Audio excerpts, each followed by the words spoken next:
오늘의 ASMR은 세종입니다.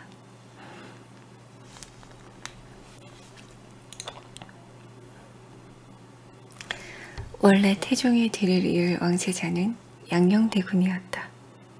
그러나 양녕대군이 개와 매에 관련된 사건을 비롯해 세자로서의 품위를 손상시킨 일련의 행동과 사건들로 인해 태종의 선의에 대한 마음이 동요되었다.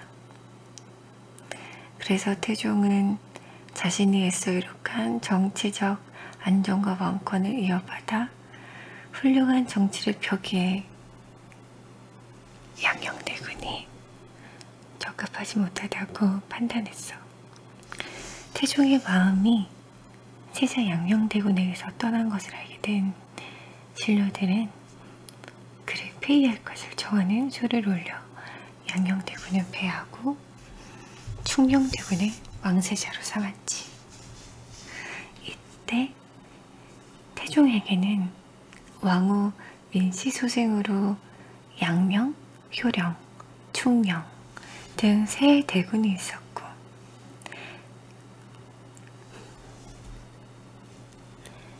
양녕대군에게도 두 아들이 있었대. 이에 따라서 그를 폐하고 새로이 체제를 세우는 일은 매우 어려운 일이었기 때문에 세자 폐립에 관한 의론이 분분했대. 존댓말이 났겠죠.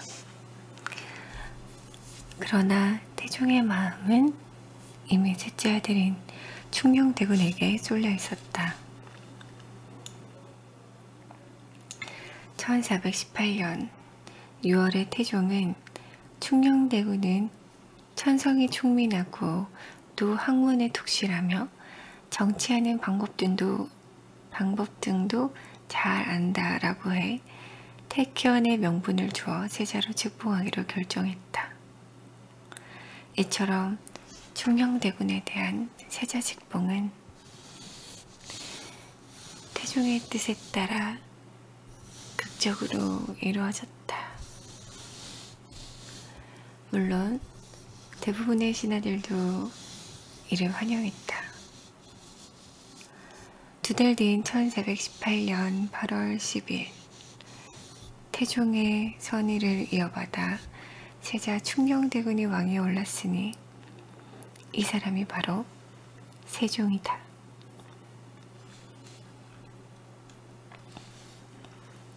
세종의 업적. 세종대는 우리 민족의 역사에서 가장 훌륭한 유교 정치, 찬란한 문화가 이룩된 시대였다. 이 시기에는 정치적으로 안정되어 정치, 경제, 사회, 문화 등 전반적인 기틀을 잡은 시기였다. 즉, 집현전을 통해 많은 인재가 양성되었고 유교 정치의 기반이 되는 의례 제도가 정비되었으며 다양하고 방대한 편찬 사업이 이루어졌다. 또한 후민저금의 창제, 농업과 과학기술의 발전, 의학기술과 음악 등 법제의 정리, 공법의 제정, 국토의 확장 등 수많은 사업을 통해 민족의 기틀을 확고하였다. 이 많은 일들을 주도한 인물이 바로 세종이었다. 세종은 태종이 이룩한 왕권과 정치적 안정 기반을 이어받아 이를 적극적으로 펼쳤다.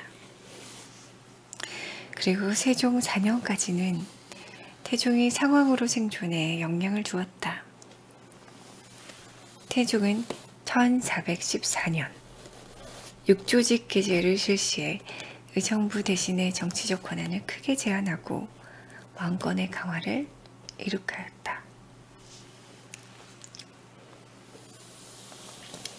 세종은 이러한 정치세계를 이어받아 태종대에 이룩한 왕권을 계속 유지하면서 소신 있는 정치를 추진할 수 있었다. 세종대는 개국공신 세력은 이미 사라지고 과거를 통해 정계에 진출한 유재적 관료와 유재적 소양을 지닌 국왕이 서로 만나 유교 정치를 펼칠 수 있었던 시기였다. 세종대의 권력 구조나 정치적인 분위기는 세종 18년을 전후로 해 양분된다. 즉, 세종 18년에는 육조직 계제가 의정부 사제로 바뀌면서 의정부 서사제로 바뀌면서 정치 체제상의 변혁이 있었다. 그리고 이듬해는 세자로 하여금 선물을 제결하도록 하였다. 또한 정치적 분위기는 더욱 안정되고 유연해졌다. 따라서 언관과 언론에 대한 왕의 태도도 그전과 달리 훨씬 자유롭고 부드러워져서 이들에 대한 탄압이나 징계는 거의 볼 수 없게 되었다. 이와 같이 정치적 분위기가 변한 원인은 유교 정치의 진전에서도 찾을 수 있다.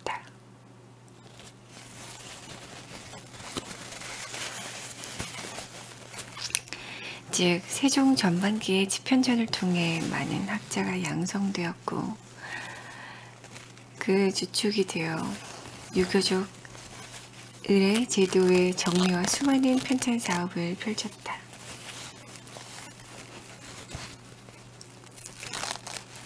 따라서 유교 정치 기반이 다져졌고 세종 18년에는 육조직 계제에서 의정부 서사제로의 이행도 유교 정치의 진전으로 볼 수 있다.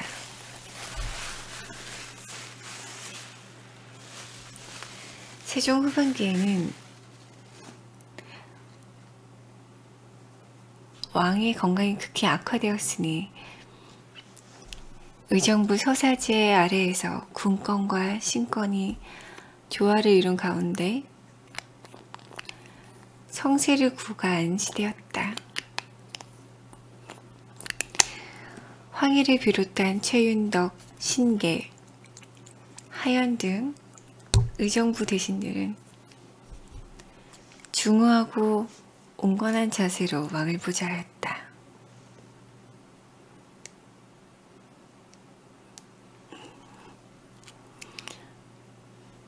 그리고 관료들의 정치 기강도 그 전에 비해 건전했으며 언관의 언론도 이상적인 유교 정치를 구현하는 데 목표를 두었다. 이러한 정치 체계와 정치적 분위기도 세종시대를 이룩하는 데 작용한 요소였다.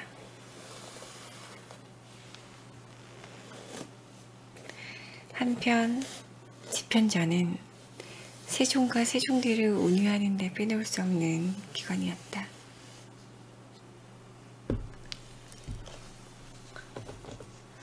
집현전은 중국과 고려시대에서도 있었고 조선 초 정종대에도 설치된 일이 있었다.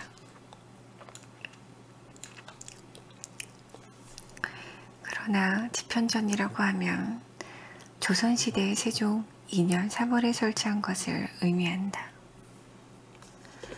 이때 집현전을 설치하게 된 목적은 조선이 표방한 유교 정치와 대명 사대 관계를 원만히 수행하는 데 필요한 인재의 학문과 양성과 학문의 진흥에 있었다.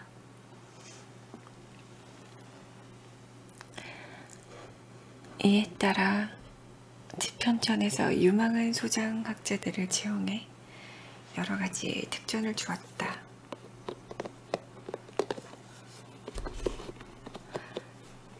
특히 사가독서를 내려 학문에 전념할 수 있도록 하였다. 이곳에 소속된 관원은 경영관, 서영관, 사관, 지제교의 직책을 겸하였다. 그들의 직무는 중국의 옛 제도를 연구하거나 각종 서적의 편찬 사업에 동원되는 등 주로 학술적인 거였다.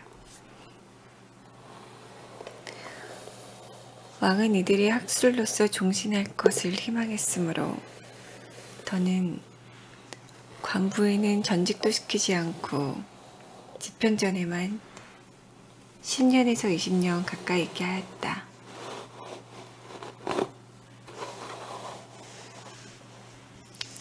그 결과 수많은 쟁쟁한 인체를 배출했는데 이러한 인적 자원이 바로 세종대의 찬란한 문화와 유교 정치의 발전을 이루게 된 원동력이 되었다.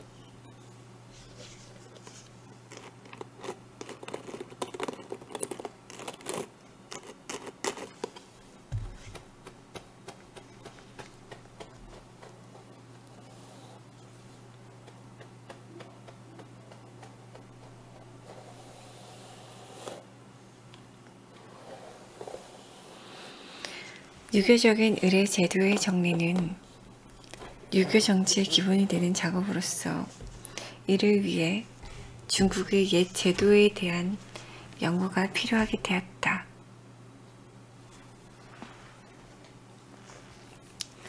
중국의 옛 제도에 대한 관심은 개국 초부터 있어 왔으나 본격적인 연구가 시작된 것은 바로 세종이 즉위한 이후부터이다.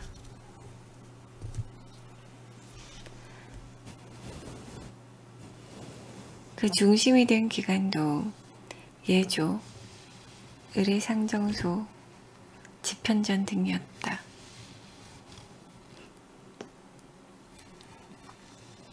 이러한 기관에서 국가의 유교적 의례인 오례와 사서의 유교적 의례인 사례 등 유교적인 제반 제도가 정리되었다.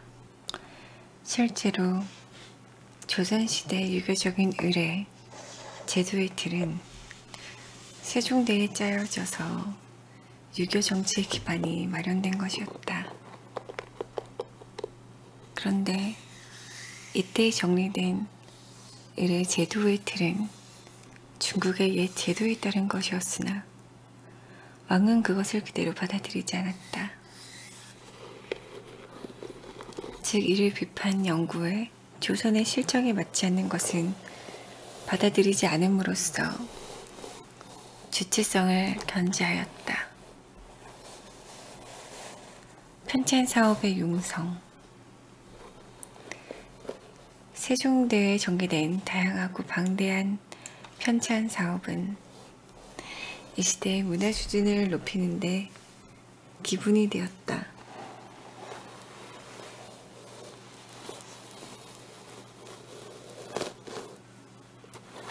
이 사업을 통해 문화적으로나 사상적으로 정리가 이루어졌고 정치 제도의 기틀이 잡혀갔다.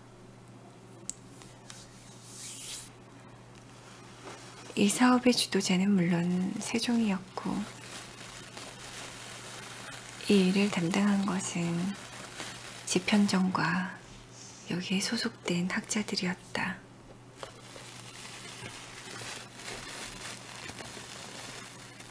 또 이 사업은 집현전 학자들의 학문이 향상되고 이럴 수 있는 준비가 이루어진 세종 10년대부터 본격적으로 행해지고 있었다.